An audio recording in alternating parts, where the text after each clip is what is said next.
Pakistan satellite को साथ ले जाने वाला चीन का खलाई मिशन चैंग-E6 चांद के कुतुब जनूबी के नमूने इकट्ठे करके जमीन पर वापस भेजने के लिए जल्द वहां उतरने की कोशिश करेगा।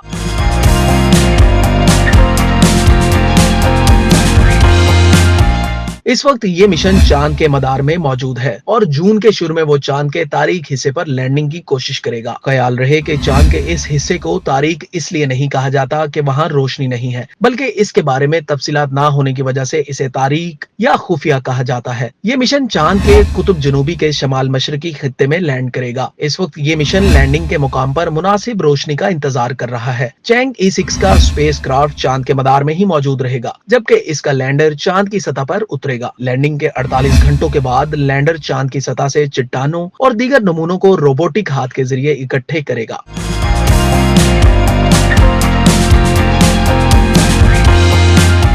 नमूने इकट्ठे करने के बाद लैंडर चांद की सतह से परवाज करके चांद के मदार पर मौजूद ऑर्बिटर से जुड़ जाएगा। इसके बाद इस मिशन का जमीन की जानिब वापसी का सफर शुरू होगा और 5 दिन के बाद कैप्सूल जमीन के माहौल में दाखिल होकर शुमाली चीन पर लैंड करेगा। ख्याल रहे कि 3 मई को चैंग-E6 मिशन चांद की जानिब रवाना हुआ था और 53 दिन के अंदर नमूने इकट्ठे करके वापस जमीन पर पहुंचेगा। ये पहली बार होगा कि जब चांद के तारीख हिस्से से नमूनों को जमीन पर लाया जाएगा। इससे पहले अमेरिका, सोवियत यूनियन और चीन के ऐसे मिशन के दौरान चांद की करीबी सतह से नमूने इकट्ठे किए गए थे।